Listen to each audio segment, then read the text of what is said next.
Right. Can you guys hear me and see the screen? Somebody could confirm, that'd be great.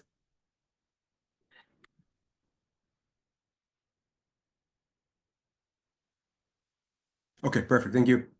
All right, so good afternoon and good morning, everyone. Welcome to the Energy Control Center of the Future and the 100% clean and renewable energy system. It's a very long name, but it'll become very clear at the minute. Before we start, we're going to be chit-chatting for a little bit under 2 hours. Please feel free at any time. If you have any Q&A, you could put in the chat, you could put in the QA section, you could unmute yourself. This is going to be very flexible and really, I hope, would engage you all to be a very interesting topic. And just a little bit about myself before we start. I'll just go next slide. 1 second. Okay, perfect. So just a bit about myself before we get started to give you like where I'm coming from.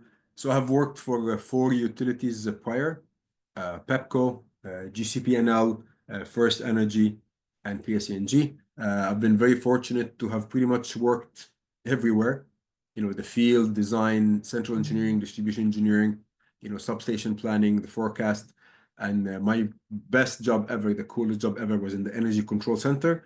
So which we'll be talking about it. And then currently, I lead the Utility of the Future group, focusing electric, gas, and even part of nuclear. So again, very, very fortunate to have been around. And if you ever worked in operations, that's like the best job to be. I've always engaged operations in everything I do, especially now talking about the future. But very, very importantly, having been an operator myself, I could kind of relate.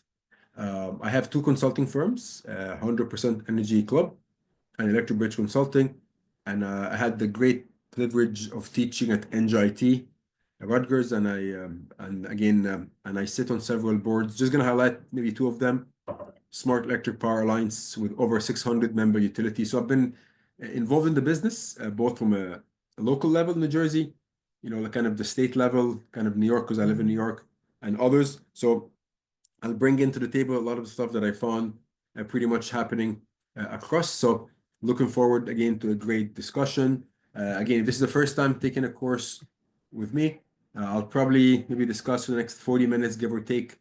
We'll take like a 10-minute break, coffee break, something like that.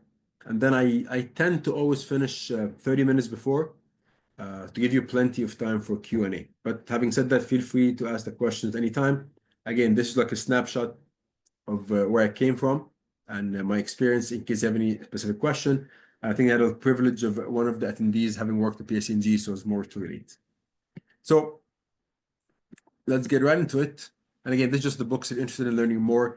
So the reason I wrote books because when I started teaching, and I think this is something a lot of us could relate, once you go to the university, it's all about formulas and equation and differential calculus, the stuff that basically almost you'll never use in your life. So the students, they kind of wanted to know, okay, you know what, this is fine, all the stuff is great, but I want to know basically about the practicality of it. So I wrote, a few books to talk about stuff like that. And okay, let's see, keep one back. Let me see.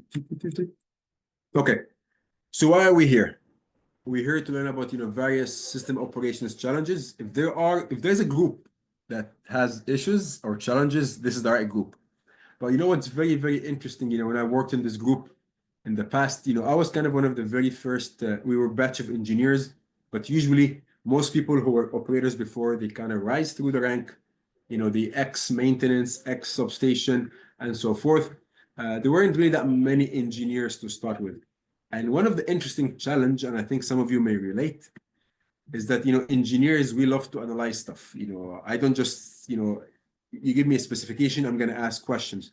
Again, I've worked in the 10, 20, 30-year load relief plan. So I have this kind of future vision. However, when I came to operations, you basically operate. Right now it's 2:07 p.m. where I am. So your job is to operate at 2:07 p.m. You don't think about 2:08. You don't think about 2:06. You live in the moment. So that was kind of something really interesting that we had to adapt to. So living in the moment. So we talk about this. We'll talk about in a very high level kind of the transmission distribution system, because at the end of the day, that's what you operate. Some utilities, they still own generation. So you may also have more jurisdiction on generation. Others may not. I could tell you my experience maybe towards the Q&A if we have time, how did I get involved with generation when I was an operator? How familiar or not are operators to the whole renewables, solar, storage, wind? Do they get involved? Not at all. I also had the great privilege of working very closely with the transmission operators in Europe. So as you know, for example, wind is, especially offshore wind, Europe is ahead. So what are the, opportunities and challenges that we could learn from? Storage, energy storage is playing a big role. So we'll talk about storage a bit. Basically, what are the major goals that some states have? Usually when you talk about aggressive states, New York and California, they always compete, I would say for the gold medal. Then you have Massachusetts, Texas, of course, Florida, New Jersey, kind of maybe the second or third place, and a lot of other states as well. Sometimes when you start late, it's good because now you could, you have all the lessons learned from all the people before you. Again, so that's stuff like that. And then we talk about, kind of, various control center functions. Now, one thing I would like to make it very clear, the role of the operator varies significantly based on the utility's vision, strategy, challenges. So again, as you know, I've worked for 4 utilities and I talked to a lot of people. Even the technical definition itself, for example, when you say an operator, sometimes it's always associated with the voltage. So you have a distribution operator, transmission operator. You have a senior system operator. Sometimes it's by voltage. So you have this operator that deals with a certain voltage. So we're going to talk about some of them. So that again, that varies significantly. But we'll address it different common operators. A very important role where I spend a lot of time is planning, especially going from planning to operations and then back to planning. You get to see kind of your view. I mean, I'll give you like a kind of like an interesting story. I worked in a group that does a lot of standards, and there's always friction between the field workers and distribution engineering, or those who make standards. The field workers, they always criticize all the standards and all the requirements from the they always call us the ivory tower, because in their vision, whoever is writing the specs have never been to the field, have never been to a manhole, so they cannot really relate. My first job was in the field, so I basically started from the bottom up. So that we'll talk about this from operations perspective and kind of planning. And we'll talk about load forecasting. If you are up to date, you may have heard about FERC and all the rules for dynamic line rating. So we'll touch, if you guys are interested during the summer, during the break, I mean. We'll talk about the kind of, maybe I'll give you an example of a transmission feeder, a substation transformer failure to kind of show you what operations they go through. And then we talk about a bit of great changes, the smart grid, microgrid, electric vehicles. We have a lot of other webinars that you're more than welcome to take, solar, storage, and so forth. So as you can see, it's a lot, but we definitely have the time. And I hope this, we get all your feedback as well. So, the Energy Control Center Operator, so the ECCO, again, going forward, I'm just going to mention like operator, but usually in the utility, when you mention operator, they always refer to the operator, he or she that goes to the substation, do some kind of maintenance, troubleshooting and stuff like that. So when you say operator, they don't usually link it to the control center. Why is that? Because we have a lot of mechanical operators, a lot of maintenance operator, field operators, and very, very few control center operator. However, if you have watched the movie The Matrix, I think that's the closest picture I could show you. Like I remember, when I go in, I had, I think, like 8 different screens, and that was before AI, renewables, and stuff like that. So that's an important point. So I just want you to imagine, and we're going to go through a lot of screens today, but I want you for the next an hour and a half or so to picture yourself sitting there, a lot of screens every day for the shift. You're working there 12 hours. Most likely it's a 12-hour shift. It's 365 days a week. I mean, here. It's your operations now. So again, just keep this image in the back of your mind as I go through different slides. And what's really interesting, you would think with all this technology we're doing, you would have less screens. Is the complete opposite. Every advancement, the utilities are working on something called intelligent substation, and now with AI, now with solar, now with storage, now with FERC Order 2222. So if anything, it's even more and more screens. I have a YouTube channel that I post, a few videos here and there.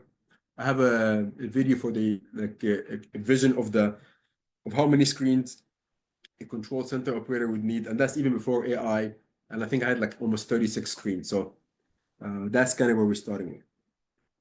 Okay. Again, at any time, those of you who've joined late, in the chat, in the Q&A, unmute yourself. It's going to be a dialogue. So there is a slide that I used almost in every presentation that I did. I did not create the slide. I'm calling it the good old days. I had the slide when I was in Con Ed. This slide, in my opinion, is very, very important to me.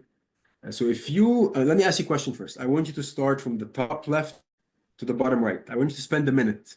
Is there anything missing in that slide? So again, I'll open the chat, look at the chat. So anything missing in the slide?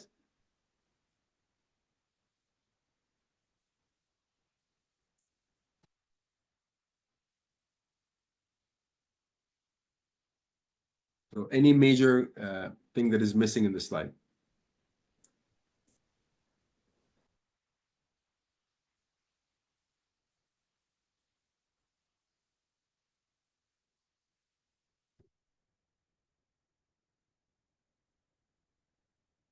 Excellent. It's your generation. So okay, I'll wait for one more and then I'm gonna go.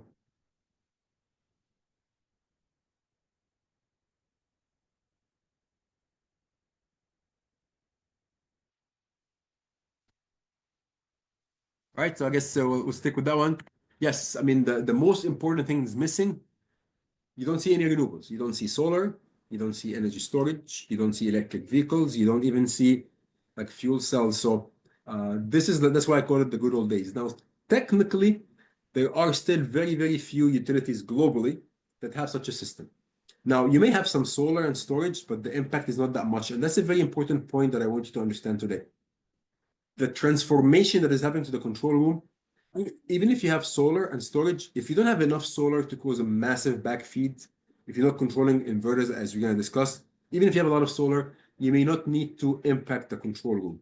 And again, if you have been in this business for a while, you would know that the control center is the one entity that you want to have the least disruption. So I hope this point is clear.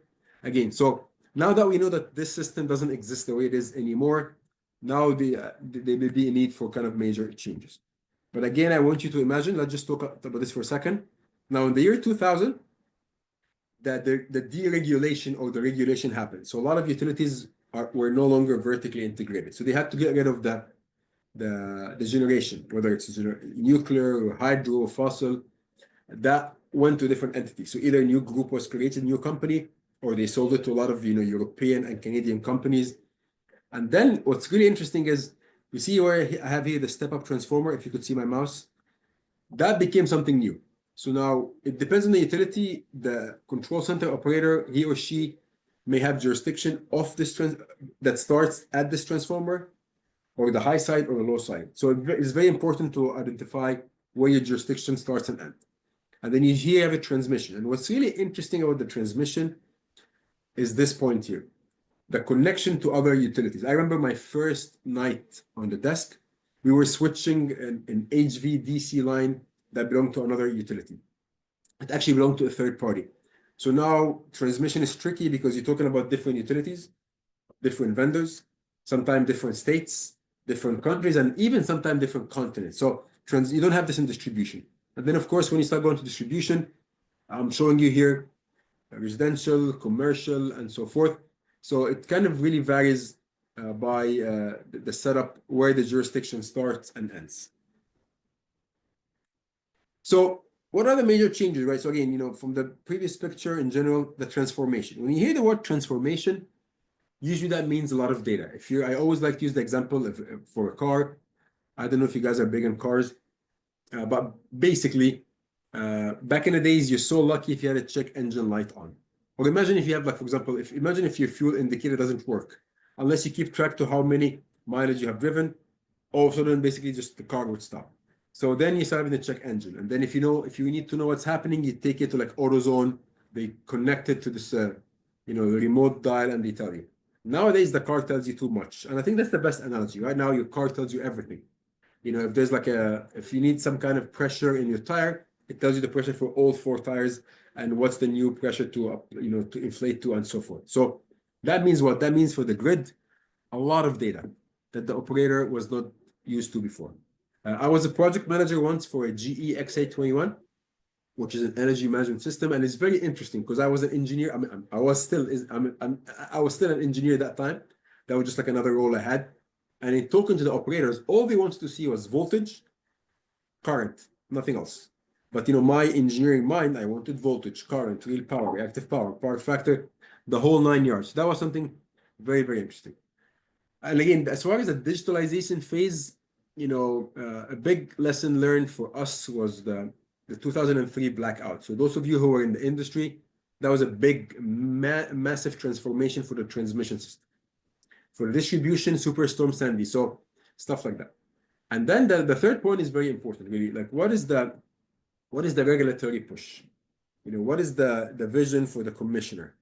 Are they pro innovation and regulate, or are they like basically happy with the status quo and all they care about is to reduce the customer impacts? That's very important. And then I'm going to walk you through like my story, like my life story, or at least how the last 200 plus years in one shot. In the beginning, it was all about safety, still is. Safety is the paramount for the utilities. And then in the 60s, 70s, there were two very nasty blackouts in New York City. One was like a New York City fault, one was external. And then the focus became reliability.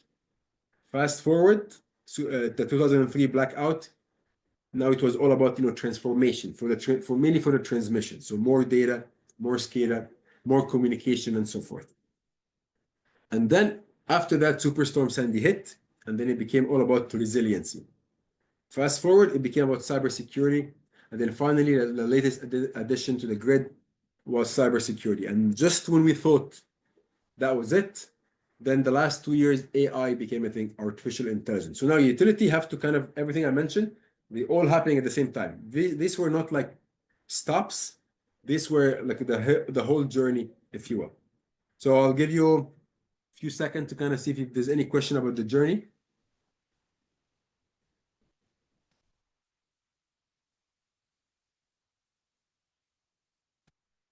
Any questions? Okay, perfect. So keep going. So even though operations tend to be disconnected from all of the regulatory, if you have worked in operations, you know that. I mean, you go in, you sign in, you're in your shift, you don't know what the governor or the commissioner or your CEO even said. Your job again is to operate. I don't think that's gonna fly anymore. The states now have plans for clean and renewable energy. Any guesses? What's the difference between if you have like let's say 100% clean energy versus 100% renewable energy? So let me see here. Let me see what you guys think. So there's one big difference between the two.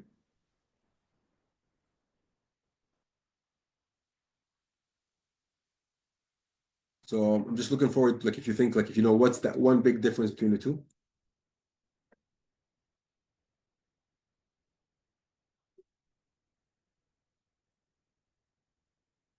That exactly.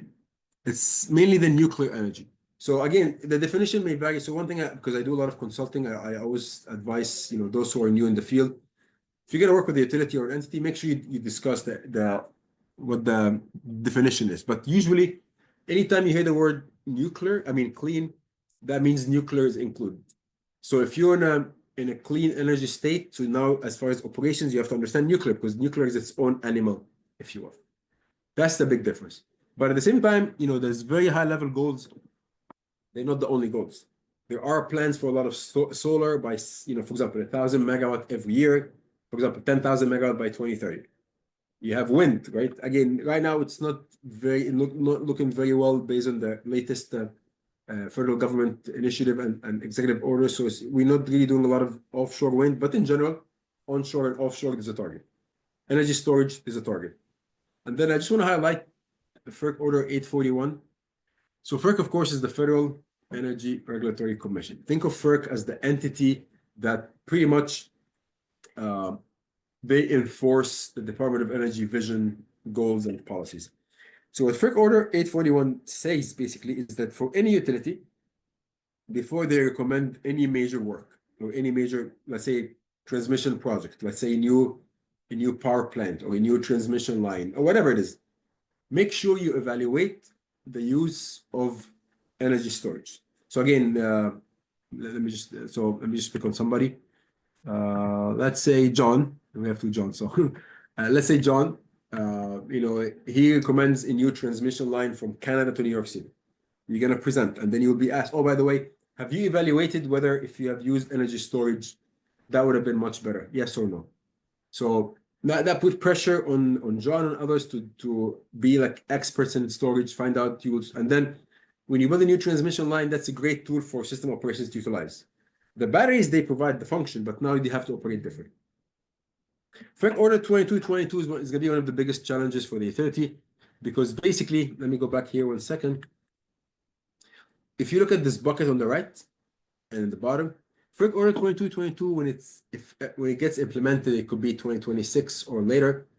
It provides the ability for every home, every business pretty much to participate in various markets. So imagine now, John's home, he has solar, storage, geothermal, demand response, thermostat, electric vehicles.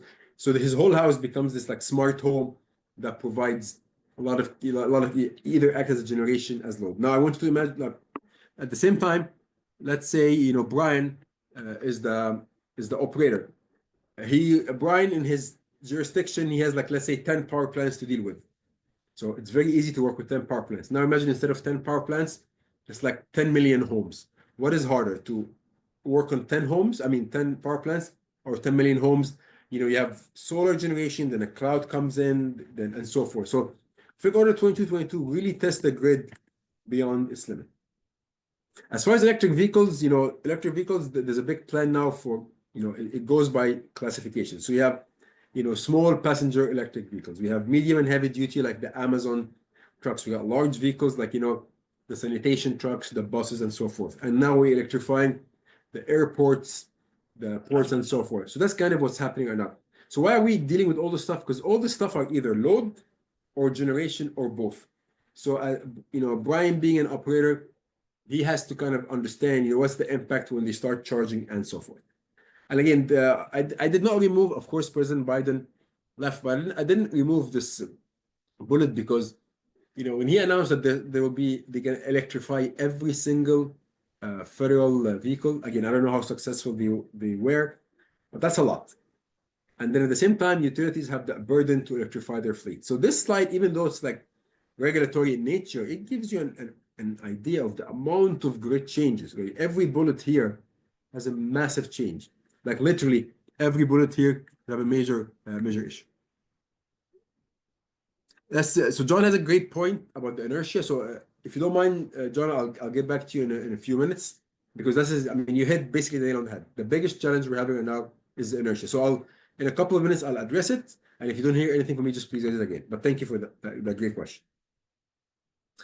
So that kind of, in line with what John just asked. So what I was thinking, as the utility of the future manager, what do I have to get involved with? Pretty much a lot, especially the stuff you see in front of you. So the focus has always been reliability, right? But now is how reliable is the 100% clean or renewable system? I spoke to a lot of, ex operators, and most of them believe the future is going to be completely non-reliable. Every coal plant, every natural gas plant, every nuclear plant you retire, the reliability drops. At least this is the view of many. What about the resiliency, right? If we have another Sandy or another major event, how resilient the grid is going to be? I'm not here to convince you that climate change exists or doesn't exist. I'm here to tell you that if you check the news, a lot of disasters. So how resilient would the grid be? As far as distributed energy resources, what if we have a lot more solar, energy storage, offshore wind? So you have all those resources at the same time, the base load generation is shutting down. So the base load generation, they kind of hold the grid tight. The inertia, what John just asked, think about the inertia as the power of the grid, the strength. If there's like 1 meter, the inertia is 100%. Every time you lose the base load generation, the inertia drops.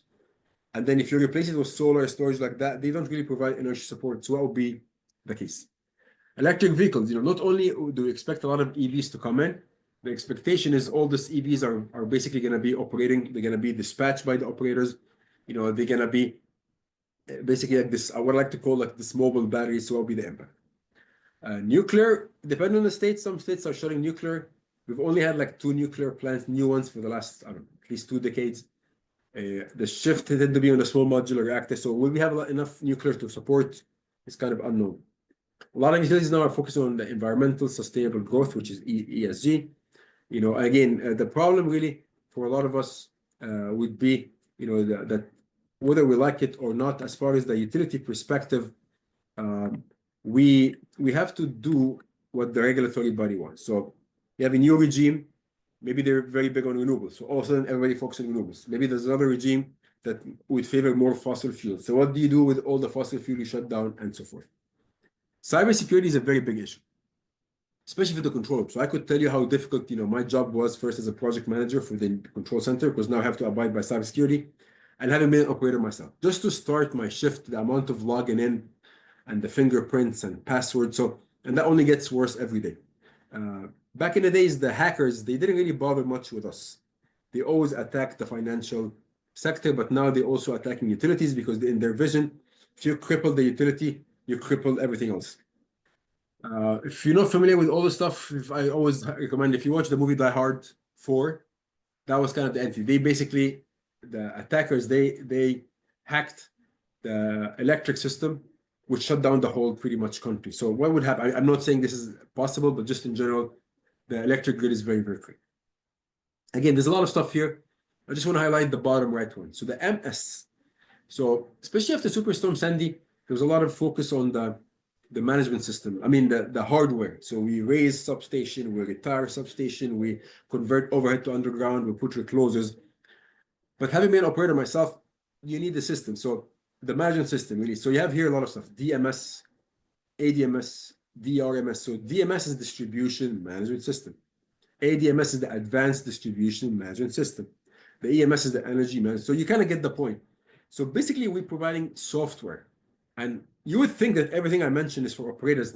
Not likely, because not like, for example, the DMS, the ADMS, they're meant for non-operators. So a person like me, of course, after I left the control room and planning, now I could act like a view only or study mode. So we gave the green light, the power for analysts, for engineers, for non-control center operator to think, to act, to see what the operator goes through. So that was a great tool.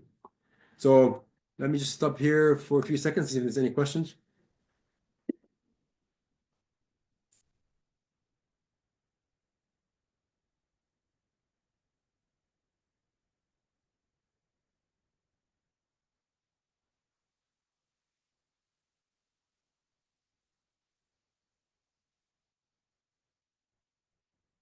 Yeah, something's happening. Okay, thank you for that. Yeah, so Diane, and apologies if I mispronounce your name. So Diane. So basically, COP is the United Nations conference event. So every year, all the world leader, the presidents, the queens, the kings, they all meet up in a certain location. I believe this year is gonna be in Brazil, and they discuss climate change, and they agree usually to one thing. So 2 years ago or 3 years ago, they agreed that we're gonna end natural gas methane leak. Last year, or the year before in Egypt, I believe they agreed that they're going to provide this funding such that the developed countries would pay for all the pollution and damages happening in the basically developing countries and so forth. So this is a big event. So what's really interesting? I've been in this business for 20-something years. Back in the days when you say I work for the utility, the answer I always get, oh, are you a meter reader? So for the whole public, the whole utility was one function, a meter reader. Nowadays, everybody's trying to do business with the utility. So utilities are involved in pretty much everything. This is a great point. And again, I did not highlight everything here just for the sake of time, but that's a great question. Thank you for raising that. So now I remember when I was the control room operator, we basically had two events, normal and emergency. And it was always a joke that if somebody was to mention the Q word, which is quiet, that was like a bad omen.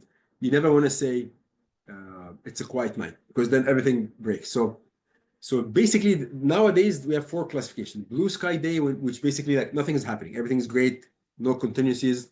Then gray sky day, it's a major event. It could be a substation fire, but it's a localized event. It does not result in major outage or something like that.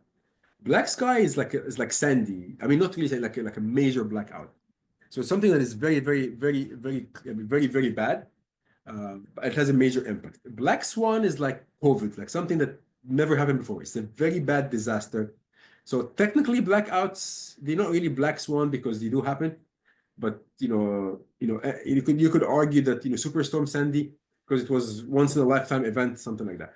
So now operators, we have to shift from just being normal and emergency, even emergency, there's a lot of classification. So again, a lot of this stuff is my own definition. So this is not like, you could Google it. So more than happy to discuss in great details. Now, something else I also created that because we have a lot of renewables, so I'm making this new classification. So again, the uptick in renewables that really happened after I left the control room. But if I ever were to go back to the control room, and I'm actually working on something called advanced system operations, which I'll share with you in a minute. Now, even within the blue sky, for example, we have to break it down. You have certain operations for a sunny day, certain operations for a cloudy day. But even the cloud, you have two splits, slow cloud and fast moving clouds. Then you have also mode for non-windy days, and then heavy wind. Because people always understand, oh, the more wind, the better. Actually, no. After a certain wind speed, all those wind turbines are basically useless because it's destructive for them if they operate. And then my favorite is the last one. This is the most challenging. What do you do on very humid days? And basically, if you're ever in the East Coast or if you're in the summer peaking utilities, the hottest day of the year, the peak for the utility is very humid. You can't even breathe. There is no air, stuff like that. So we will talk about stuff like this. So that's kind of another classification that we have to address. Now, let's talk a bit about different titles. So again, my title was district operator. Notice it doesn't have any voltage next to it. So I managed from generation up to distribution. I'm forever grateful for the opportunity. But most common is you have a distribution operator, transmission operator. Usually, for a lot of utilities, anything 100,000 volt and above, known as bulk electric system, that would be a transmission operator. Anything 100 kV and below, basically like 69 kV and below, that would be distribution. Having said that, sometimes it varies because sometimes the utility, the 69 kV may be a transmission voltage and so forth. And then you have another entity known as system operator. A lot of time, that entity kind of is looking at the entire system and they're always running continuously. Basically, what is the N-1? What if I lost the most critical system component? What would be the action? And then for very reliable utilities like in New York City, they have another group or another entity called senior system operator. So they are looking for the N-1 -1. So what if I lose two events? And then you have a dispatcher, right? You may be basically, let's say, especially in the energy dispatcher, especially when you don't own generation, if there's an issue, you would call the operator, operator X, Y, and Z, increase the generation dispatch or increase the steam dispatch and so forth. But in general, if you Google it, the most common terms are DSO and TSO, distribution, transmission system operation. I'm personally working on a project called ASO, Advanced System Operation. And notice there is no mention of the voltage because in my view, and the question that John asked, with all the renewables and microgrids and EVs, that thin line between transmission and distribution is slowly disappearing. Now, of course, for NERC and other requirements, it will exist. But we have so much solar now that, when the sun is rising, you backfeed and you reverse flow. So that's a critical slide. So I'll stop here for a minute if there's any questions.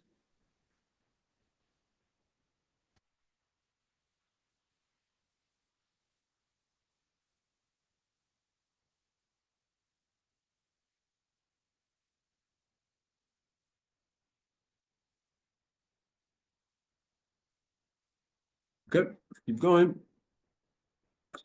So this is the actual definition from NERC, basically North American Electric Reliability Corporation. A system operator is an individual at the control center. It could be balancing authority, TO, reliability coordinator, whose responsibility to monitor and control the electric system in real time. So let's address 3 points here. Monitor. So you're looking at SCADA. So if you have no SCADA or the utility didn't do that well, then the operator has limited view. Control, and that's the main difference between the operator and the rest of the utility. It's very possible that everybody have access to data, but maybe only 10 people have control. And the most important point, real time. So the operator is designed, is educated, is trained to operate in real time. Again, it's 236, it's 236. Not a second past, not a second, not because he or she cannot handle it, because they live in the moment. So I love this definition, is very, very straight to the point, basically. So again, as I mentioned, the ECCO, again, 100 kV, below 100 kV. A lot of utilities recently have been building and installing 69 kV systems. Why is that? Because that's the one system that you're able to install transmission on wooden poles. So it's very easy. You basically, let's say again, Diane, she wakes up one day. She used to have distribution poles outside her home. All of a sudden, the pole now, instead of being a 40-foot pole, is 65-foot pole. So you wake up in the morning, and all of a sudden, you have the transmission assets. It's not a transmission right of way. Nobody complains. The distribution, the voltage tends to be between 5 and 35 kV class. So the DSO, that's kind of the jurisdiction. Again, Department of Energy, they come up with a lot of rules, a lot of requirements, a lot of major changes. FERC enables it, and then it goes basically to the operators, and then they have to deal with the regional transmission organization like PJM, an independent system operator like New York ISO. Jurisdiction is it's not like a random. You don't just wake up one day and you know what jurisdiction you have. It's very well defined, and operators are not designed, trained to operate outside the jurisdiction. Back in the days, it was always about the peak day. So we lived the whole time focused on the peak day. Nowadays, we have two extremes: the peak day and the absolute light load day, the complete opposite. Because right now, because of all renewables, and you're more than welcome to join us in our solar webinar, we have so much solar that results in a higher voltage for the system. So again, that's important. Then another very important point, when I was in planning, I worked a lot with the control room. I used to do studies, transmission outages, distribution outages, what if scenarios, and then, if there's a major event, oh, by the way, we just lost this asset, what's the impact? So that, and sometime they may have something called the watch engineer. So he or she, that's like a 24/7 spot, they're always supporting. They always have support from telecommunication. They cannot afford to lose communication. So some groups are very, very clear. It all starts with the forecast. So I have worked in places when we had a standalone load forecasting group. I have worked in places when the planning group created the forecast. I had the great privilege that I created my own forecast. I used SCADA in Excel. It's very simple, but very powerful. And again, why bother? I mean, you could ask, like, who cares about the forecast? If I'm operating at 2:39 p.m., why do I need to know the forecast in the next 5, 10, 20, 30 years? Because that defines the deficiency. That defines the need for a new substation. That defines how much room we have. That defines the need to basically think outside the box. That defines what's going on. And I mean, right now, basically, it's like Easter weekend. So some of you may go to Best Buy, buy a few equipment or gadgets. So now the load is going up. There's a big change, really. So sometimes the economy. So I remember up till 2008, the economy was going like crazy. So we're building a lot of substations in Manhattan. Then the economy tanked. So now a lot of the people moved from Manhattan, let's say, to Brooklyn and Queens. So now we didn't have the infrastructure. So now all of a sudden we have to increase the infrastructure. And then New York City became very expensive. So they moved to, let's say, Jersey City. And then Jersey City got more expensive. Then they moved elsewhere. So electric grid cannot just keep changing like that. So, economy plays a big role. Politics, and then COVID forever hit everybody. And if there's one essential group during COVID in the utility, is the control room. Some of them were not allowed even to leave the building. Like they had to physically live in the control room, at least in the beginning, because we cannot afford to send an operator back home and then he or she cannot make it. That's how important their job is. However, there is an emergency group and all the utilities. They are the ones that basically, I would say, coordinate the most with the utility, with the control center. As far as jurisdiction, I said again, it varies if the utility is vertically integrated, so they own generation or not. Usually the divider is the step-up transformer. So you have usually generation by themselves, transmission. Sometimes it's uncommon, but I have worked in places when the T and D are in the same group. Sometimes, like I said, it goes by voltage. So maybe 4 and 15 kV is one group, 33 and 26 another group, and so forth. But what's really interesting, really, I'm not going to say the fight, but the difference between planners and operations.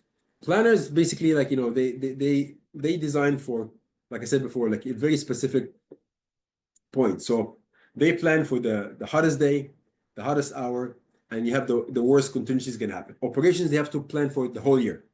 So even though the system may design to only lose one asset, it's very possible to lose multiple, especially when it's not the summer peak, and they have to coordinate. Planners work with something called static rating. So they have a certain number, that's the capacity of the grid.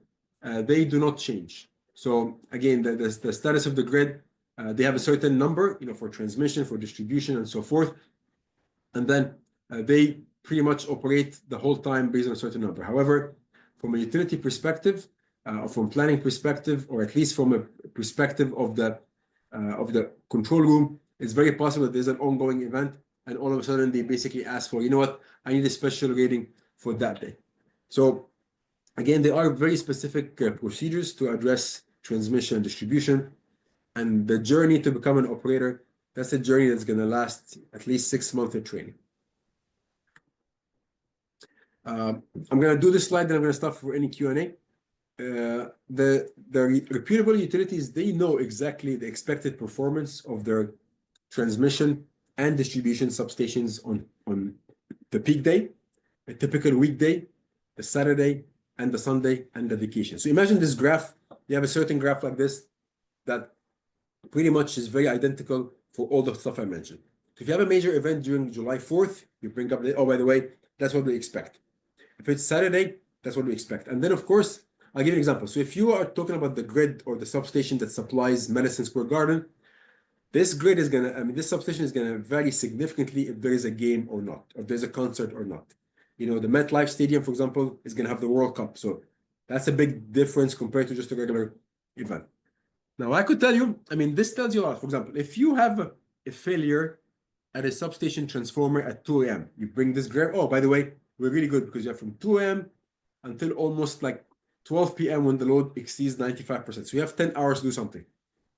If it happened at noon, then that's very bad because it's only 1 or 2 hours you're going to exceed 95%. That's the beauty of that. I could tell you that COVID forever changed all this graph. So whatever you had from before COVID, I'm not going to say meaningless, but you have to start now, and they have to be very dynamic. So the history is not going to tell you much because COVID changed everything. So let me just stop here. This is very important. So let me see if you have any questions on this.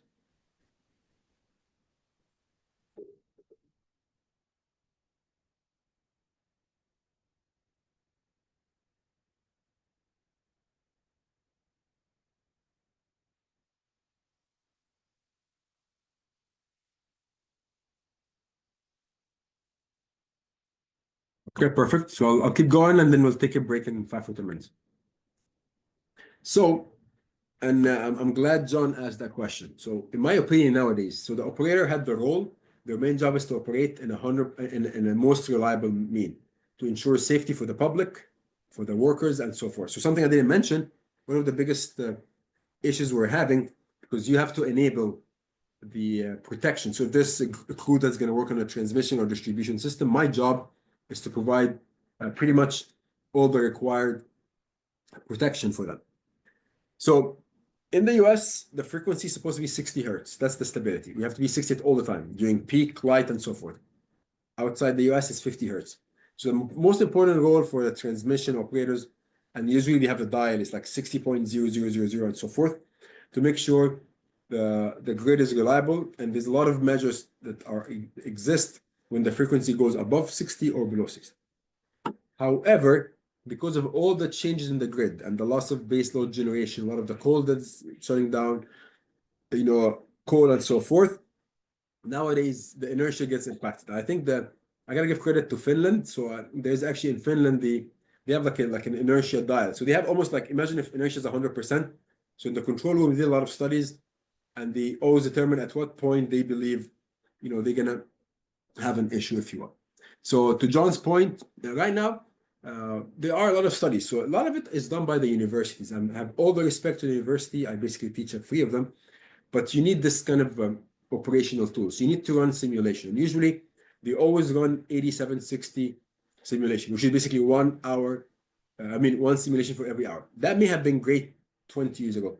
Now, because of all the solar and the wind and how fast the weather changes, I personally believe we need to take the same 8760 hours and run simulation on a 2-second basis. You may think this is too aggressive, but that's what's happening. I mean, right now, as I'm talking to you, it's very cloudy outside. But even if it's sunny, you have cloud movement. So to answer John's question, there are now vendors, without mentioning names, that I spoke to one of them.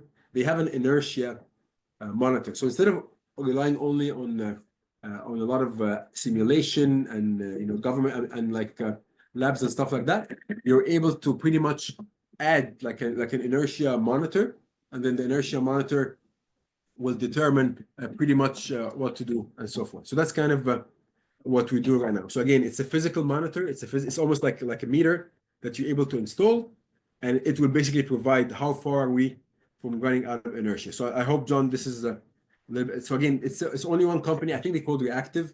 So far, National Grid is doing some work with them. So that's probably, in my opinion, that's gonna be the future for all of us, is that we invest in physical monitoring for the inertia. I mentioned FERC 2222 and how all of a sudden every home will become critical, will become like a hub, will become a source. So that is something to work on. And then finally, the control room is notorious for being completely anti-R&D. If you don't believe me, manage a project, talk to the operator, and see if a single one of them would request any change. They're very happy with what they see. They don't want any change. So that was kind of something I struggled with because I was trying to get them all the bells and the whistles, but they weren't really thrilled with. But I think those 4 points would really push the limit for operations. So just something for you to think.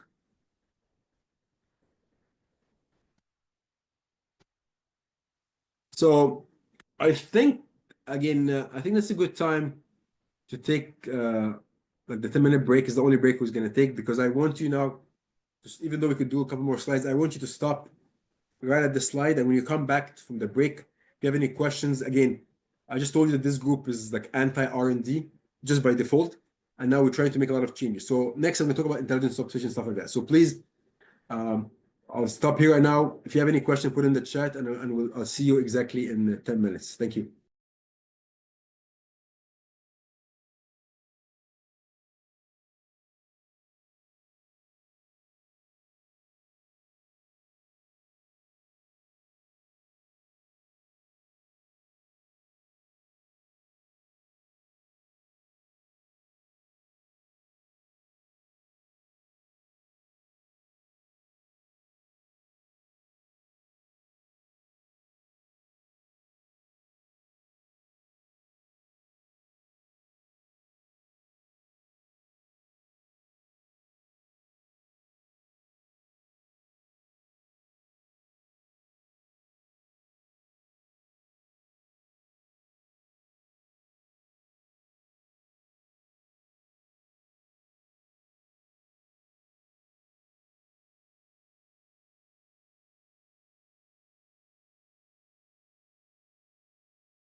All right, so welcome back. Hopefully, you had a good break.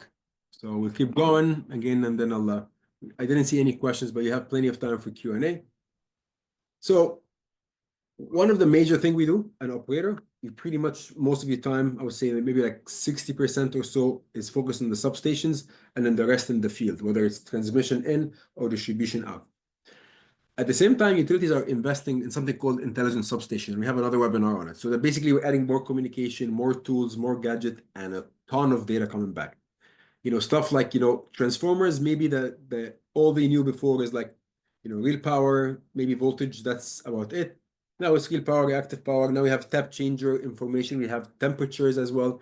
If you think of the transformer as the engine of the car, all the connection, like the radiator, the fans, the battery. So we're adding a lot of bushing monitoring data. We have infrared cameras. So we're putting a lot of stuff that the operator has never seen before, have never seen data before.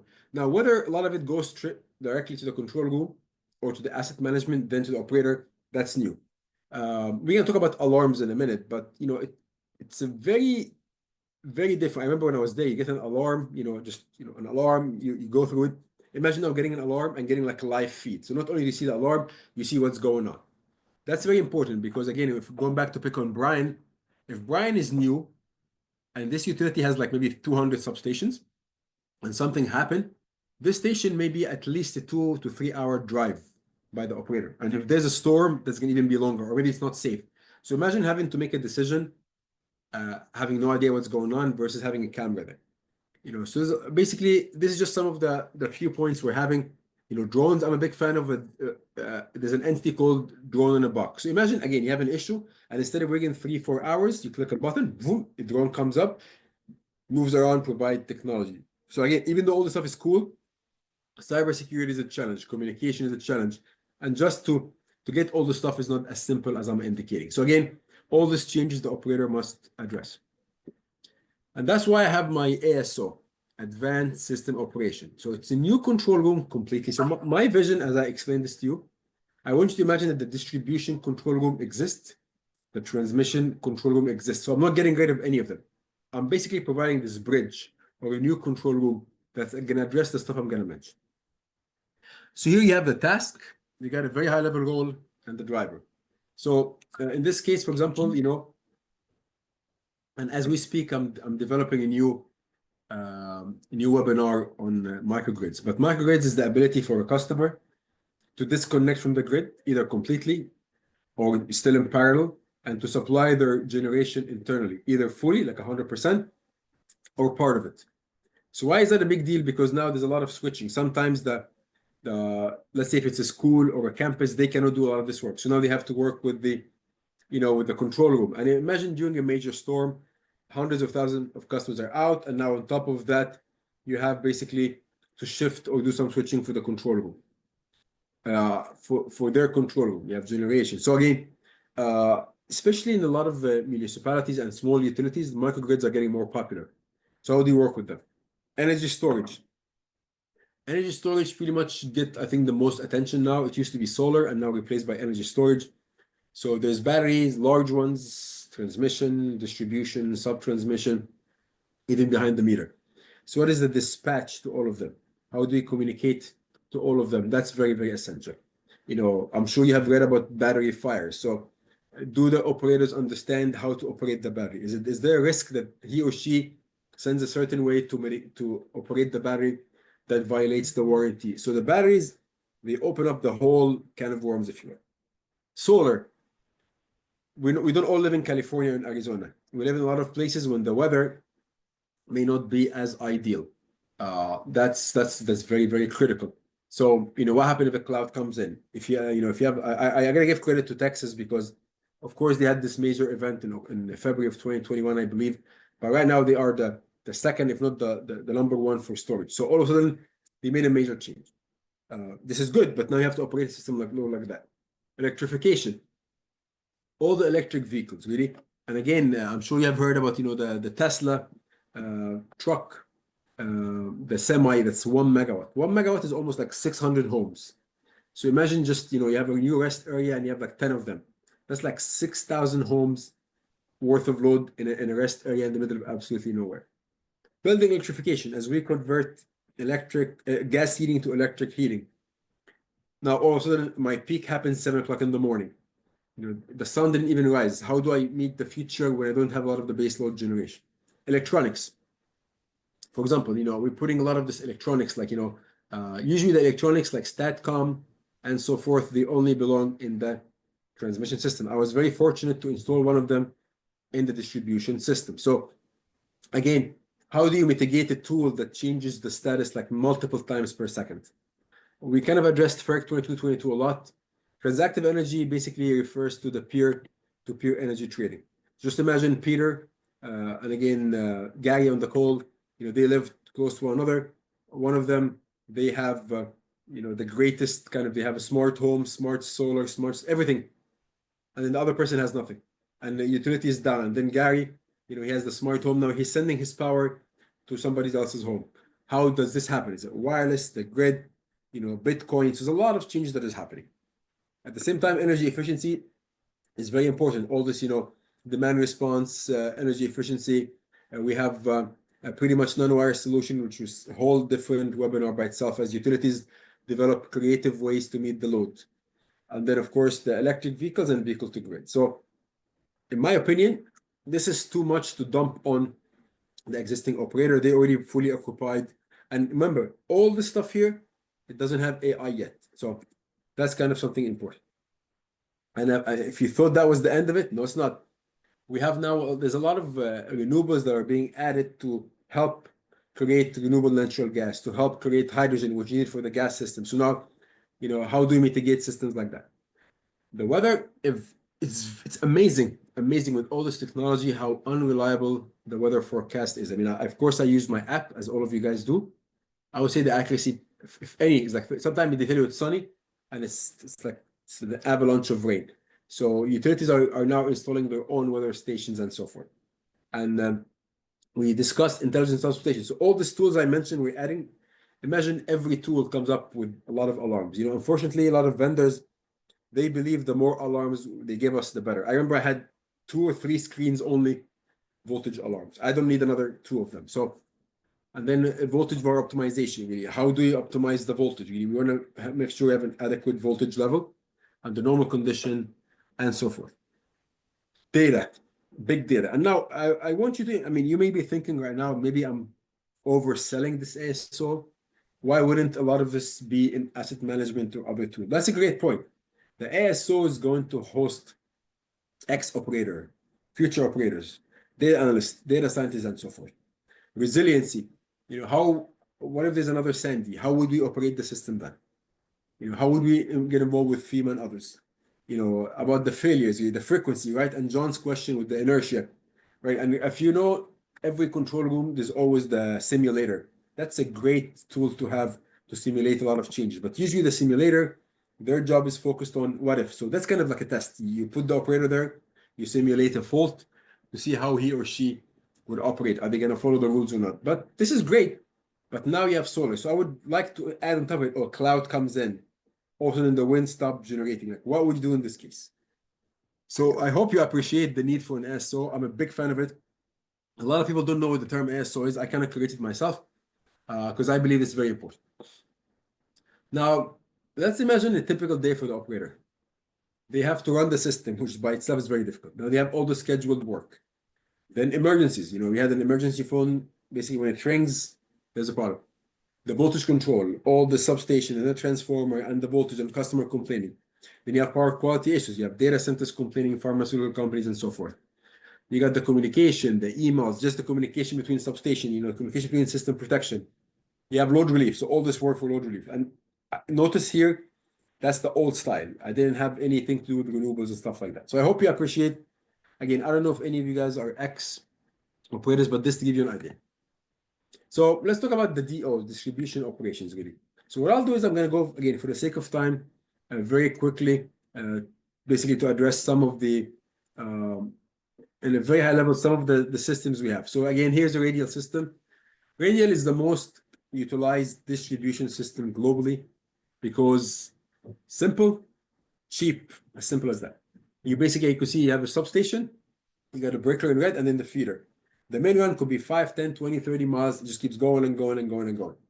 As you can see from the X I have here, whether the failure happened right outside the station or at the main run, the last point of the station, you lose the entire circuit. Now, of course, utilities have been investing to make it more reliable. But on a very high level, you have the main run, then you have the branches when you have the fuse operation. So again, the distribution control room, they have to coordinate because there's a lot of stuff happening in the distribution circuit with the operators, the dispatcher, troubleshooter. Is it a fuse? Is it a recloser? Is it a breaker? So again, why is that a big deal? It's a big deal because usually when you hear the word radial, there is no continuity. So once a circuit operates, the customers will be in the dark for a very long period of time. And if there's one thing COVID taught us, customer no longer want to lose power even for a second. And one of the biggest issues and one of the biggest challenges for the utility in general is identifying where the fault is. There's a lot of tools and all of it get coordinated from the control room. So here I'm showing you 3 different styles. One is known as an express circuit. So the circuit travels for miles before getting to the load center. The other one, right outside the station, the load center starts. The other one, it's a main one that's basically branched to 3 main runs. So from a short circuit and from a fault current and from a fault identification perspective, it becomes very challenging because now the fault could be in multiple locations. So all of it, you're giving signals, you're working with the substation operator and so forth. Again, like I said, so the utilities have been investing, you can see here there's a switch. So even though it's a radial, it doesn't mean we have no redundancy. Utilities have a lot of switches, but a lot of time the switch cannot be operated while it's energized. So now you have to work again with the control room to make sure the fault has been isolated, and then it's very safe for the operator to operate the switch. A lot of the switches are operated manually. So a lot of the time, the distribution operator spend time in identifying switch location, opening and closing, and so forth.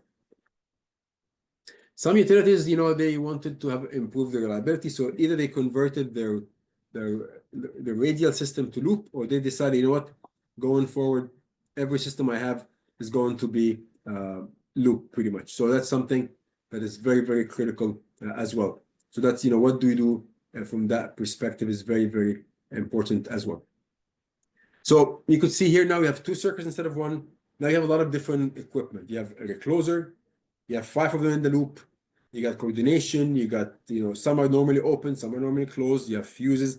So another very critical point is when you start, when there's a failure, working with the control room to identify where the fault is, which operator to open or close to lock it. So the distribution, there is a lot of work. That's kind of the point that I wanted to raise here compared to other locations. There's a lot of work that needs to be identified as well. So I hope this point is very clear.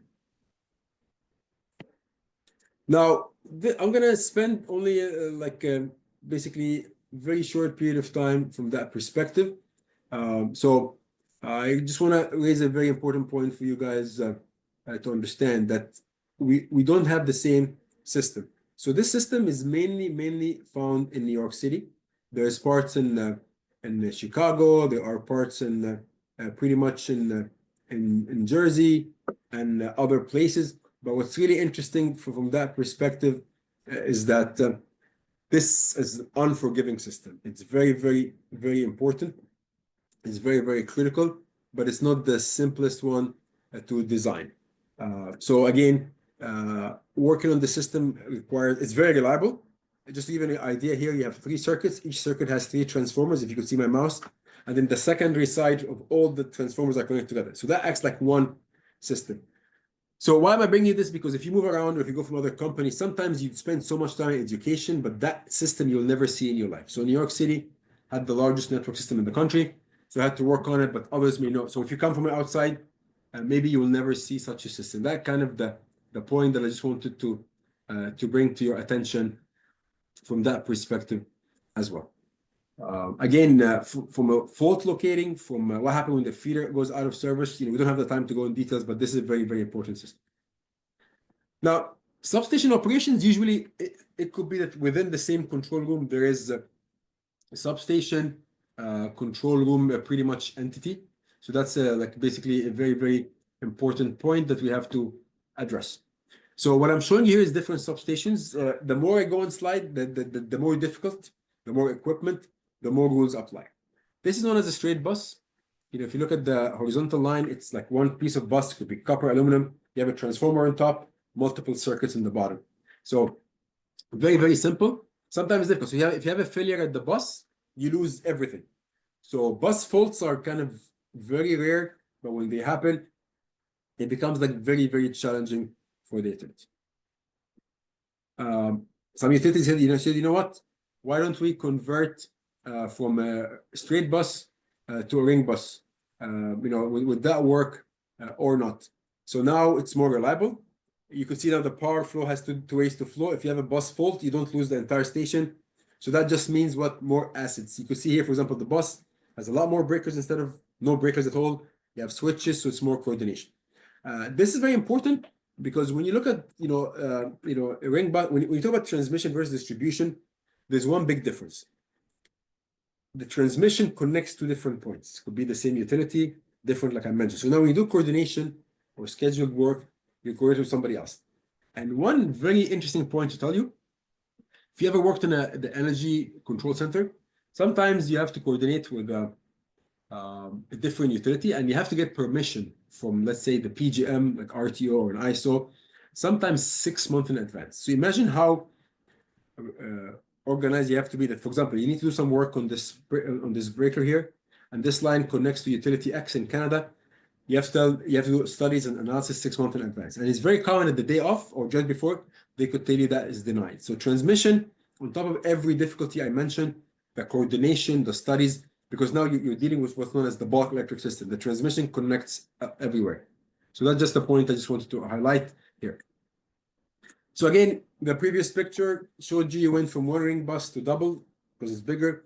Here, this is what's known as like the Cadillac of the substation. A breaker and a half is the most reliable. You could have multiple ways for the power to flow. You got the east, the west, the north, the south, and so forth. So the power goes in different directions from here. So that's a very, very critical. And again, I want to stress that when there's a failure, there's a lot of work that be coordinated as well. Now, the last couple of pictures, they just showed you a focus on one substation. One of the biggest challenges that we have as an operator is that you have to look at the grid. Remember I told you there's a system operator?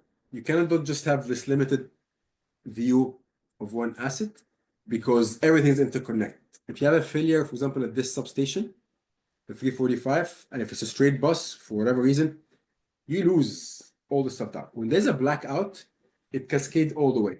So that's why it's very critical when you do analysis. And that's why utilities have jurisdictions, they have procedures, they have pretty much a procedure for every substation, every equipment, especially if they behave in a different way. So you may be doing work all the way at the 27 kV system, but it does impact the transformer, that impact the feeder. So again, that's kind of important to think on a much higher scale. So just to give you an idea, I'm going to walk you through one job just to appreciate what they have to go through. So again, you don't just wake up one day, you sit on the desk, you go through a lot of training. So imagine again that you're doing some, just to give you an idea here, I'm showing you 2 breakers, and then each breaker have a switch. So it's very common for every substation to have a switch on either side, known as a disconnect switch, to have the ability to disconnect certain component out of service. You can see here that breaker has 1 and 2, that breaker has 3 and 4, and then the actual feeder itself, it has a switch, and I'm not showing you where it's going. It could be going to another state, country, and most likely there's another switch. But right, so again, let's say if you need to do some work. So just give you an idea, you basically have an open breaker here or there. So again, if you do some work, you have to open the breakers. And then again, I'm just to give you an idea. What I'm trying to do here is to what's known as the release a feeder, which I need to do some work on that feeder you see here. So look at all the steps. I'm opening 2 breakers, and a very interesting point to note that every time you work on a breaker, you cannot just, a lot of utilities, they have the jurisdiction that you have to work one step at a time. So you cannot send an order for the operator to open both breakers. You have to do one, and then you get the feedback that this was done, confirm, do the second one. So it's a very tedious back and forth. So you do like a lot of work to open this breaker. And even though you could just click a button to opens, you have to verify, do stuff like that. And then you open the second one, right? So now you open the 2 breakers, and then now basically the feeder is de-energized. So then, and you have to, of course, make sure you do this on the other side as well. And then you open, notice the word BO, blackout. So you have to basically make sure that all the all the tools that any kind of automatic operation that for whatever reason, if that breaker is open by itself, it's almost like you remove the battery from the car. It will never work even if you have gas. So you block it open, then you open this. But now you need to do some work. Remember, now you just broke the circuit. So you have to bring back the circuit or the ring bus to semi-normal. So now you start opening. See how here on the left, you open the disconnect switch. Then you open another one. So you do so much work and then you start closing it. So this was just to show you at a very high level, like, there's at least 12 steps involved here. You open, verify open, you block open, you do this for other side. And then once you do all the stuff, you release the feeder, you open the breaker, and then you start doing the opposite. So all we did here, what we tried to do here is just to try to open this disconnect switch. However, you could have said, you know what, why don't I just open disconnect switch? Because you cannot just open something like that. Most disconnect switches don't have the ability to interrupt, like, current, even if they just energize. So again, and what's funny is, notice I said MO, motor operated, even though the control room has the ability to open that breaker remotely. A lot of times they don't do that. So that's another very, very important point as well. They would rather do it manually and verify. So again, welcome to the life of one day, of one operation, of just one job. And again, what's interesting for the operator, to give them credit, they do all the stuff just to have the feeder, basically the entity they're gonna work with. And then the next step is they provide protection. They may have to move equipment out of service, put grounds, and so forth. And here's another example of a transformer that failed. So again, you could see here, you got a transformer. That transformer has two breakers on the low side, two breakers on the high side. Each one, of course, have a disconnect switch. And that, even though the red box you see here is known as a circuit switcher, which is a very uncommon device. It's basically a breaker with a switch that has limited capacity. And again, just to show you the example here, so that that basically that transformer failed. So it's very possible that only the low side would open, especially if the failure on this side. So now what your job is, you're trying to pretty much disconnect a certain side. So yeah, again, depending on the jurisdiction, you could see here, we start opening up, or maybe this transformer fail, you have to open up the high side. So they have the high side and low side. Every step, again, you block open, you block open, you block open. Here I'm saying verify it's open, basically, and then you do all the stuff just to open that side. You notice here what I did at the end? My goal was what? To ensure this transmission line is available, this transmission circuit is available. And all I did was I end up basically opening up this break open. So even though I have SCADA, I could block open all the stuff. One of the issues we're having is, what if you accidentally, close into a fault? So again, I apologize if this is too much for you guys. Just wanted to give you an idea of the amount. And remember, again, you send a signal. So again, imagine if Brian is his first day, for example, he opens this first breaker. Then he verifies by the operator that it's open. And then you say you block it open. Then he returns the order. Then I send the signal for the second one. All this stuff is happening while I'm doing 1,000 other things. And then you first, all this is all done. And then you start, now remember, this line may be going to a different country. So now you coordinate with them. You start opening this breaker. And then verify open. And then you do all the stuff really for two of the sides. And then you do all the stuff just to open that disconnect switch. And then verify it open. And then you start doing the exact opposite. Now you're closing all these breakers. So again, I just showed you this to give you, to appreciate one. And then on top of that, basically, remember we said blue sky, gray sky. Now you have to look at what happened, is there any contingencies? And then what is the desire of what is the utility design?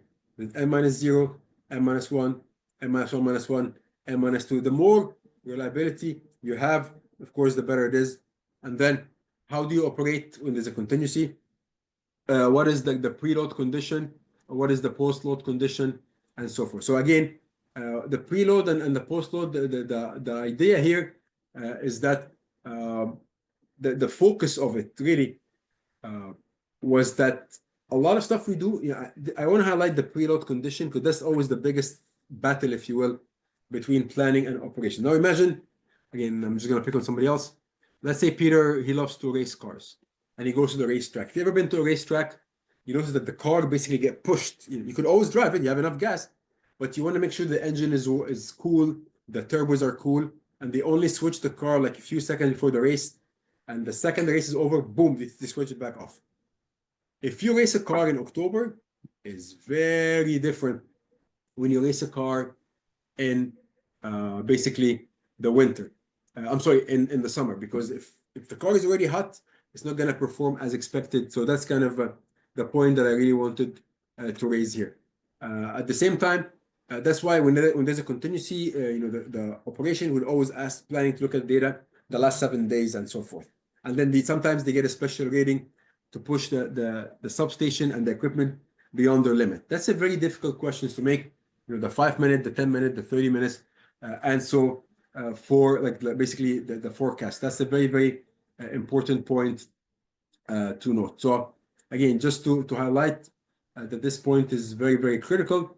Again, I just wanted to highlight that that's tend to be, in my experience, the biggest challenge between utilities and operations, mainly planning, because planning, but they also believe in, the more special ratings the control room keep getting, the higher the loss of life.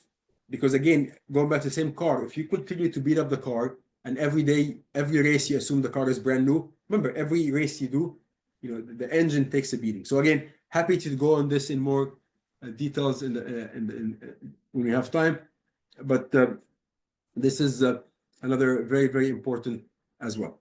So FERC Order 881, it's another big change from FERC. That would basically will be very, very critical because that talks about dynamic line ratings. Basically, they want the utilities to put sensors and equipment to really know what the temperature, because all the ratings is based on a certain temperature. But what if you never really exceed, you never get that temperature? That means what? That means you could push the equipment even further. That's that would be basically a very, very that would be a very interesting point. Again, going back to your car. So what if you really, really know that your car throughout the whole year is relaxed, you could push it further during August.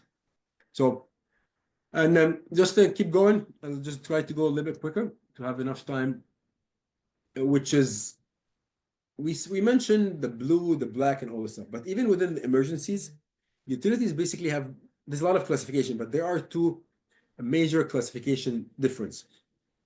One of them basically it talks about that there's an immediate action. Like if somebody calls you and there's a substation transformer on fire, you're not gonna tell them, hold on, let me talk to New York ISO or PGM, let me talk to planning, let me do something else. You're gonna take action right away, even if the action has major consequences as like extended the outage. That is very critical. However, sometimes there's something called like category 2. That means there is an emergency for sure, but you have time. You have time to notify others. You have time to do some kind of planning and so forth. So it's very important but what's critical here is to like identify the two. Remember, I told you sometimes when there's an event, or there's a scheduled job, you have to get permission 6 months in advance. This doesn't account for emergencies, but at the same time, you don't want to be sneaky by assuming everything is category 2 because you could get into trouble for that. Actually, let me stop here for a few seconds if there's any questions.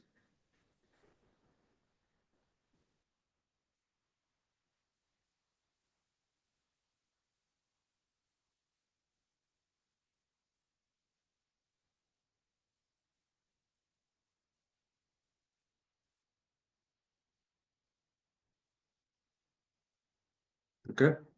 You see, all right, we'll keep going. Again, hopefully this is important.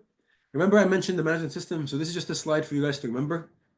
Again, it's all MS, management system. So this is generation, energy, advanced energy, distribution, advanced distribution, and then renewable. So depending of your utility, it's very possible you have all of them, especially if you're vertically integrated. You may only have EMS. The AEMS is very new. EMS is the EMS, which is the transmission and generation. The advanced is mainly for one thing. What changed for the transmission is the inclusion of the renewables, like solar, very large solar site, very large storage site. And if you remember my ASO, that takes care of that. So this slide is very critical. I want to address again the voltage draw optimization. The more solar, all this intermittent we're adding, voltage becomes very critical. So we're trying to address what's the best way of mitigating the voltage. So again, hopefully this point is clear. So this slide is all software. There are no, of course, there are servers and stuff like that, but it's all software related. So I want to stop again 30 seconds here. This is very important.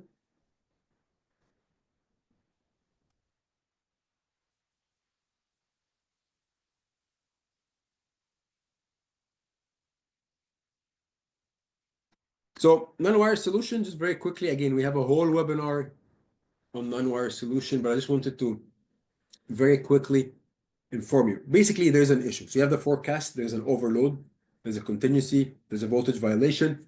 But instead of addressing it by putting a new transmission line or substation, you do non-utility stuff. So basically, energy storage, fuel cell, CHPs, demand response, you have to be very creative. So again, that's something additional now that the operators have to deal with. And again, sometimes all you're trying to do is to do like a pilot. So right now, initially when of course, this whole thing started in New York. So when this thing kind of started before, there was always a discussion, I guess, or initially the plan was you're going to rely a lot on the fuel cells and CHPs and stuff like that. They're very reliable. They are basically machines that, utilize natural gas to create electricity. But then some states went like anti-gas. So a lot of the natural gas resources got replaced by DER. Let me ask you a question. Again, I know I'm going too fast, but imagine now, like, let's say Times Square.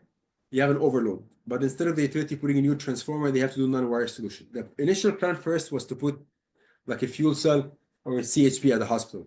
Now they told to utilize renewable instead. What do you think is the biggest issue with that? Again, instead of doing like a fuel cell or a CHP, you're relying on renewables for Times Square. So let me know what you guys think.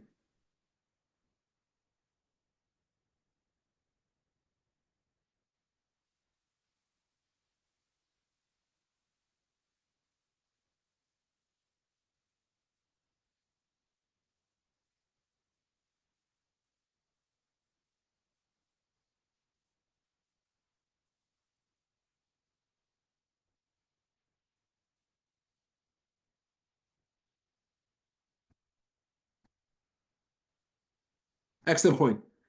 Number one is the evening peak. Number two, again, to your point, where are you going to put the solar? This is Times Square. If you ever been to Times Square, even if you ever been to a picture of New York City from the top, the roofs are full with HVAC equipment. That's number two. Even if you could put an unlimited amount of solar is intermittent. So what are you going to do? I mean, natural gas is always there. So that was kind of the point. So on top of everything we have to deal with, we also have to, worry about, the intermittency of the renewables. And then energy storage is great, but do you have enough solar to charge the battery and also supply the load? There's also the fire hazard. You don't want to be that one utility who had like a battery at one of those nice hotels, and then during, to your unluck, during the ball dropping on New Year's Eve, there's a fire at the hotel. So that's a lot of challenges. Now, as far as substation, the bulk of the stuff that we do is basically to address load relief. So there's an overload. So it could be an overload from a substation perspective. It could be a component, the entire substation. So, doing all the work to address the relief. Now, a lot of time, the relief may be a couple of years. For example, you have a transformer, but you cannot do the work right now. So now system operations, they have something called emergency load relief. So they work with planning. They come up with like this emergency plan. For example, if the load exceed X and the temperature exceed Y, do the following. So that becomes a stressful situation for the control room, because on top of everything they do, now they have to pay very close attention to certain feeders or transformers. And you have to be very careful. I remember I said, now it's another screen, because now they have to monitor very closely the load at this substation and so forth. And nowadays with electric vehicles, and all of a sudden, maybe you thought you have a couple of years, and all of a sudden like Amazon moves in, and now all of a sudden you have an overload the next summer. A lot of times, it's very possible that the utility may change, voltage. So they do some work at the substation. So now you're operating with the station. Half of the station has a certain voltage, or one half is brand new, the other half is being converted. That becomes challenging because now you have like the semi-unstable state, and that's the norm for a lot of utilities. And then, of course, utilities, it would be great if they could build a substation left and right, but they don't get the approval. It's very expensive. So building a station is the last resort, but you work very closely for the control room from that perspective. As far as energy storage, again, over 90% of all the existing energy storage is pumped hydro. So of course, if you don't have any hydro plants, you don't have a pumped hydro. So New York City doesn't have any pumped hydro, but upstate New York and California and Canada has. So if you work in upstate New York, now you're dealing with also pumped hydro, stuff like that. There are a lot of new technology known as emerging technology. I was very, very grateful that IEEE chose me as the emerging technology advisor. So all this cool stuff, the compressed air, all the stuff you read about in the newspaper, maybe some of them do exist. So now you're really pushing the ability for the operator, because now they're dealing with a very sophisticated tool. It's not just to, click a button. So that is something else. So even though storage is the future, it's not all the same. From a solar perspective, right? I told you you're gonna have to deal with sunny. And here's a picture in blue. That's a picture for a solar generation. And in red, that's the feeder where the solar is connected. So you can kind of see when the sun rises, of course, the feeder supplies less because more is coming from the solar generation. At noon, which is the largest solar radiance, now the solar generation is supplying the most amount of power, and the feeder actually is negative. That negative is called backfeed. That's a big issue for a lot of utilities. A lot of utilities, if there's a backfeed, you can have certain operations at the feeder. You may actually, the feeder it may trip. So for those utilities, remember, we have hundreds of substations, sometimes thousands. So if you're not very careful, you may end up having a major issue because you're not paying attention. And again, asset management is approving all the solar, you're gonna have a problem. And then of course, afternoon, the solar radiance drops. So less solar, more supply from the station. Let me ask you a quick question. Do you think this day is in the winter or the summer?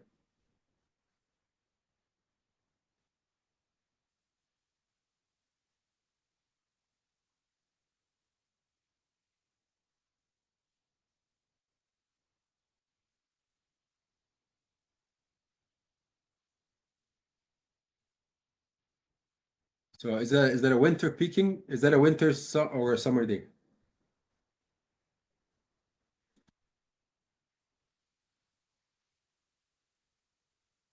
Okay, one more guess. Okay, I like that one about the snow. So actually, it is the winter. How do we know? Because the sun rises around 7:30 and the sun sets at 4 p.m. So two quick things. Remember I told you building electrification? So technically, in the winter, the utility system peak at 7 a.m. So technically, right in the heart of the winter, sun is not contributing anything. And look, it takes from 7 all the way to like noon to have the full generation. So that's another important point. And then look, the sun sets at 4 p.m. So even if you have the evening peak or the commercial 4-6 peak, it doesn't really help at all. But in reality, again, we have a whole 3-hour webinar on solar, but in reality, if you're in the East Coast, you don't have this very nice clean graph. What you have is the top right. That actually is a very similar day for a lot. That was a fast moving cloudy day. And if you've never seen the impact, look at this, up, down, up, down, up, down. Now, there was a question about inertia. So imagine now you are the operator, and now this state, you lost a lot of the base load generation, retired. Now, all of a sudden, you're dealing with systems like this. Imagine now what's going to happen to the voltage. You have sun is rising, then a cloud, then sun is rising. Sun is shining, cloud, shining, cloud, shining, cloud. What's going to happen to the voltage, to the power quality, and all this stuff? Do you have enough energy storage to fill in the blanks? And then if you look at the bottom right, that is the same feeder that this solar is interconnected to. So you see, the feeder is the only source of power. Then there's so much solar that it backfeeds. Then this cloud comes in, then the feeder supplies load.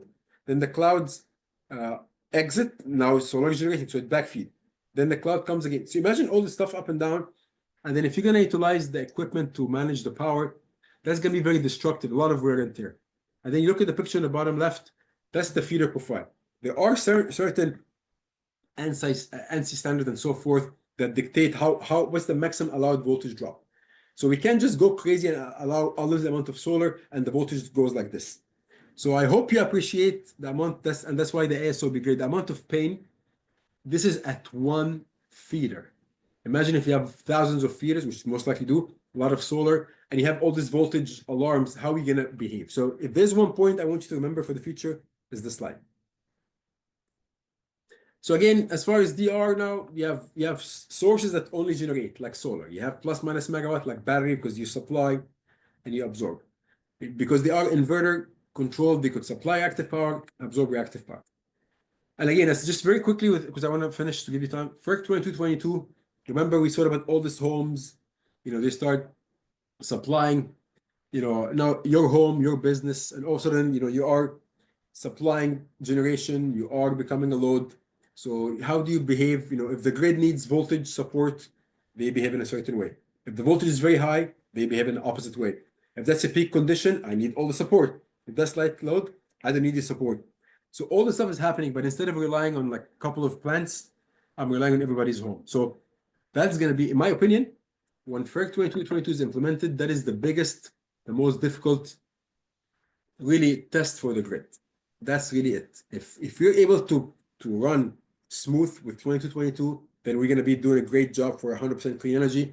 To John's question, we're going to have a great job with energy. So 2222 is very complicated. I plan on setting up a webinar just on it, but very simply imagine all the sources you have. You have a certain state of charge. Imagine it's your cell phone.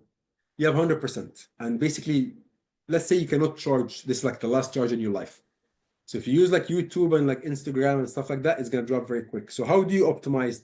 And imagine if you're getting paid by the usage. So imagine you're getting paid how close you are to 100%. So of course you want to minimize the usage. So that's kind of the point here. The operator now is going to have the scale. What do? I need you to charge versus discharge. And then you're only as good as the available capacity. So if your battery is dead, I don't need you. Unless it's a light load. Now I have voltage problem and I need you to charge. So again, I hope you appreciate this slide to simplify a very difficult point.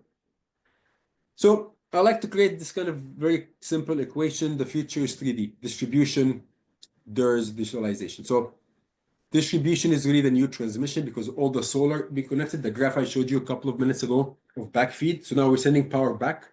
If that's a transmission station, it's going from distribution to transmission. So the more you have, the more you impact transmission. It also impacts the rate, the price, and all the stuff.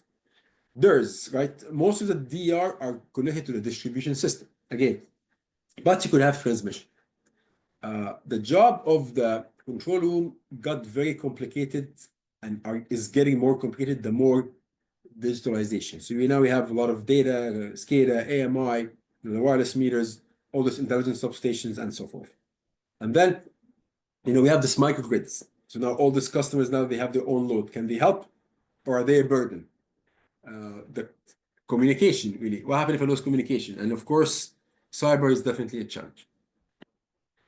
I love this slide. I found this picture.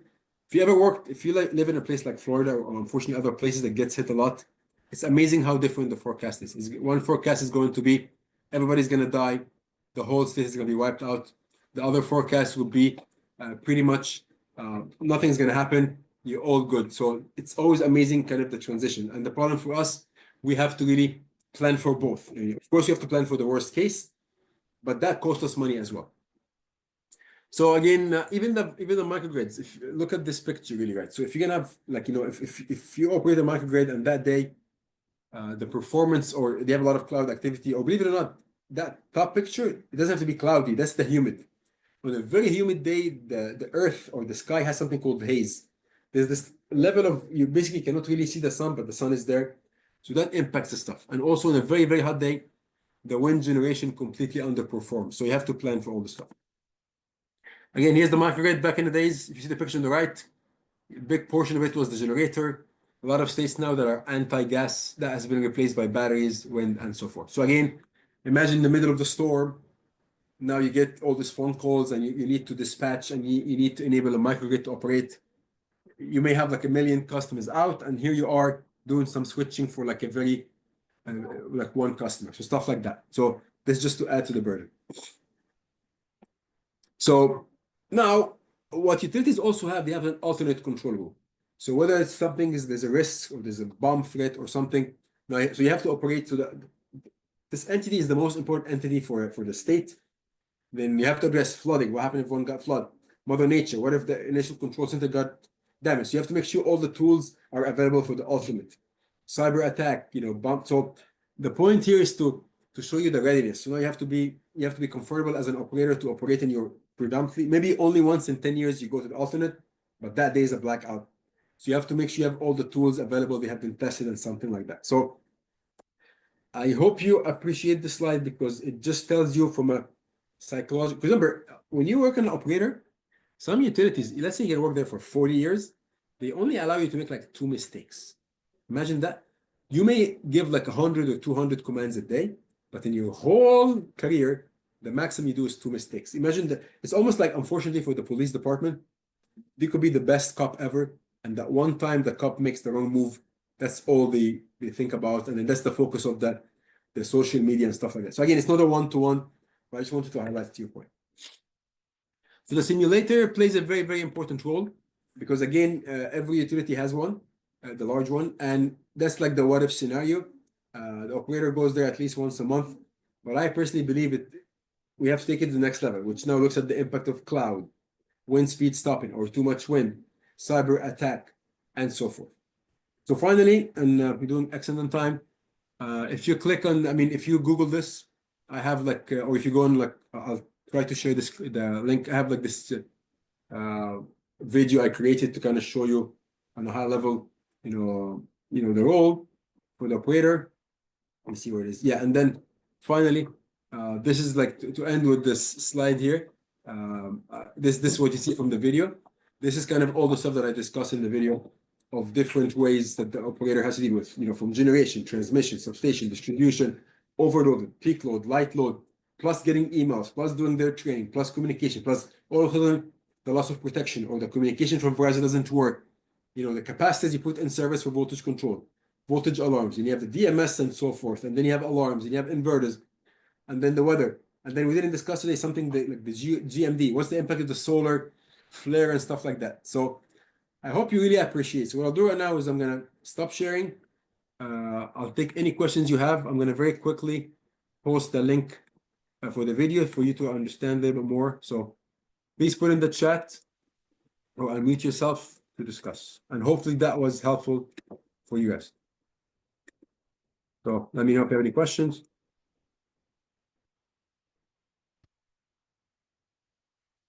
And let me know if the answer I gave you about the inertia was sufficient.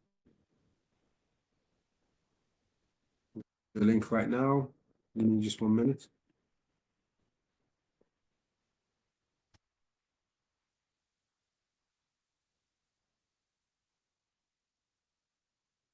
Right.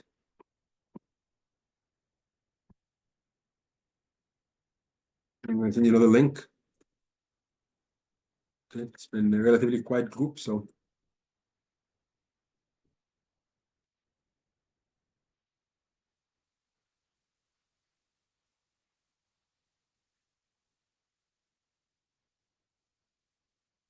Oh, thank you, John. Appreciate it. Okay, so I'll just wait 1 or 2 more minutes in case you're typing the questions. Then we'll finalize.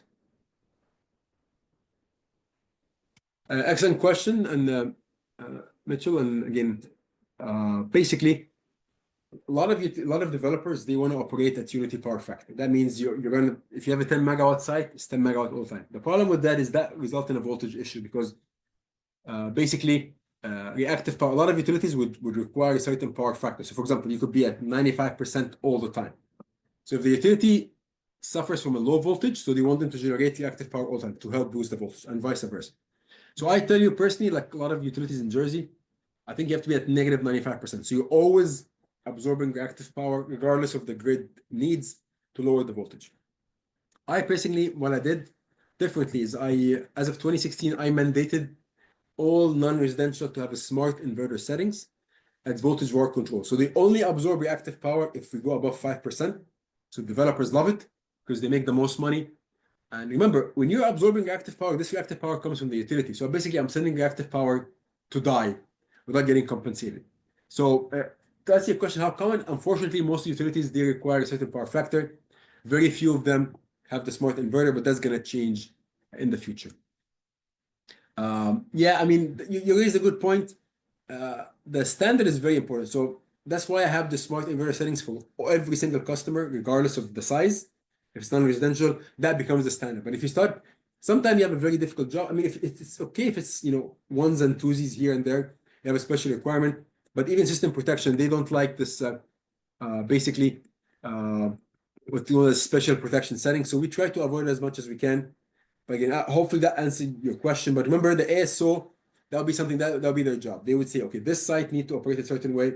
But as far as the control room, like I told you, many of them don't even know they have solar because they don't get impacted at all. And that's a very important point. You want to minimize any involvement from the operator for something that is not really the norm. So I hope that answers your question. I'll wait 1 more minute for more question. Thank you. Appreciate it. So we'll wait another minute if there's any questions.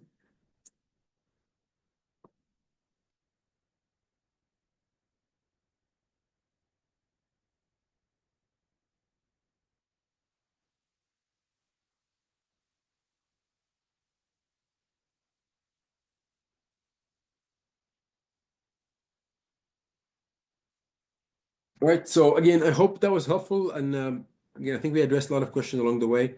So we'd love to have you in the future. There's a lot of webinars. You're more than welcome to join us. Again, if we ever have this discussion in the future, again, the biggest change right now for us would be FERC Order 2222. How are the utilities implementing it?